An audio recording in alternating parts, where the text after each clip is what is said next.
Now to wrap up this section, I wanted to do kind of just an overview of how to analyze a graph to kind of get some important things from it, some important details that you might want. So I've given us just a generic random function. We can tell it's a function because if we drew a vertical line anywhere, it only passes the function once, or passes the graph through once. So this is going to be considered a function. I wrote this as y or f of x because again they're interchangeable, but for my purposes I'll probably end up calling this just the y-axis and then the x-axis. Okay, so part A says find f of 0. Now f of 0 means we want to evaluate this graph or find the y value when x is 0. So x is 0 right here. And where on the graph does this meet? And it's right here. And so this is going to be at 3. And so this point will be 0, 3. But so when x is 0, the point on the graph that matches that is a y equals 3. So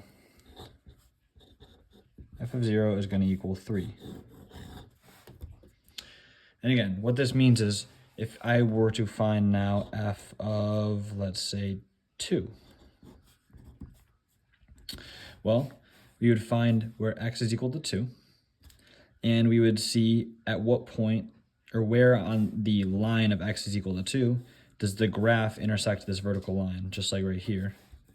And so if we drew an imaginary vertical line right here, we would intersect right here at y equals 0. So this would be equal to 0, just to be clear on how that works. Now for part B, find the y-intercept or intercepts, just in case, and write as an ordered pair or pairs. And so the y-intercept is wherever the graph crosses the y-axis. So it intercepts it right here. And we actually already have this point. So there's only one of them, and it's going to be 0, 3. Now, part C, find the x-intercepts and do the same. So the x-intercepts are very similarly wherever this graph intercepts the x-axis. And so we have a few. We have one right here, one right here, one right here, one right here, here, and here. These are all points where this graph intersects the x-axis. And so our first point will be at x equals -3, 0, x equals -2, 0, x equals -1, 0. And then just because this is a symmetric graph, it's all going to be the same but positive. So 1, 0, 2, 0, 3, 0. And I want to point something out. Every single one of these points has a y value of 0. And that's not coincidental. That's because whenever you have an x-intercept, that means that y is equal to 0. Because y equals to 0 is the same as the x-axis. And so every time your graph intersects the y or the x-axis, your y will be equal to 0. And similarly, every time you intercept the y-axis, your x will be equal to 0. And so anytime you have an intercept, one of the values will be 0. And so if you're asked to find, something like, if you were to be told find, I guess, when f of x is equal to 0, well, that means that essentially when y is equal to 0, and when y is equal to 0 is this line. And so essentially this question right here is the same as find the x-intercepts, because it's telling you find when y is 0. Well, y is 0 right here, right here, right here, right here, right here, and right here. So all these 6 points on the graph are all points where y is equal to 0.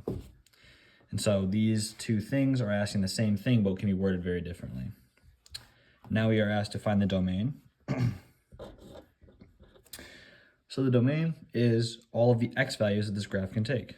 So for given an x value, you want to make sure that if you are at that x value, you have a corresponding y value if you go up or down.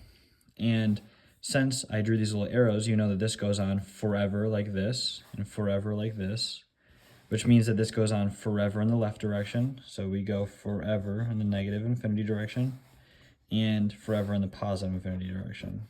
And so the domain, again, is all x values from negative infinity to infinity. Now finding the range, well, we can see that If we start from down here, we have arrows again that are going off in these directions forever. So this means that we are going down forever. So this graph exists for all values going to negative infinity. However, as you work your way up, you see that on this graph, the highest point that we have is 3. And we include 3. That is a point that we have on the graph. So we write this bracket, and we say that the range of all the y values that can exist for this graph go from negative infinity, because they go all the way down, but they only go up to 3, because it's the maximum y value you have that this graph can take. And so with that, all of our questions are answered, and I hope this served as a decent overview on how to analyze qualities of a graph, given a few questions. If you have any questions, leave them in the comments, and if you found this useful, then you should like and subscribe.